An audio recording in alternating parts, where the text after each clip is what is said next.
Afin de garantir la qualité de nos fenêtres, nous allons vous montrer les différents réglages sur nos fenêtres, en hauteur, en largeur et en compression. Nous vous montrerons ensuite le réglage de la gâche centrale, et ce sur la charnière tridirectionnelle de porte. L'ensemble des informations de réglage et de remplacement sont disponibles dans le cahier technique. Nous allons vous montrer en images comment cela fonctionne. Commençons par le pivot. Utilisez la clé reçue dans le starter kit ou disponible dans le panier. Le pivot est réglable dans deux dimensions, en hauteur et en largeur. La tolérance en hauteur est de plus ou moins 3 mm et de plus ou moins 2 mm en largeur.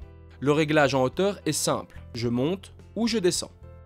En ce qui concerne le centrage, il se fait sur le pivot et sur le compas. C'est tout aussi simple, à gauche, à droite. Le compas est lui aussi réglable en largeur de plus ou moins 3,5 mm et de moins 2 mm.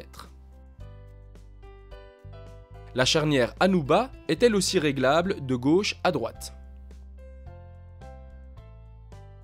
Le réhausseur est un garant de la fermeture et du recouvrement de l'ouvrant sur le dormant. Son réglage en hauteur se fait en un demi-tour de clé.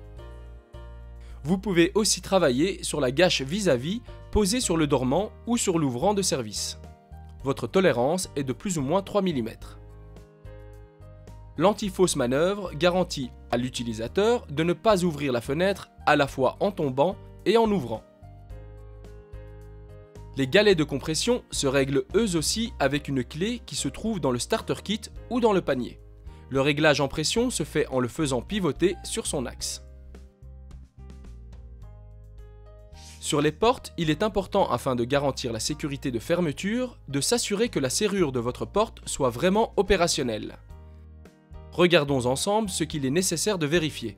Si votre porte a ce comportement, nous vous conseillons de régler la gâche centrale.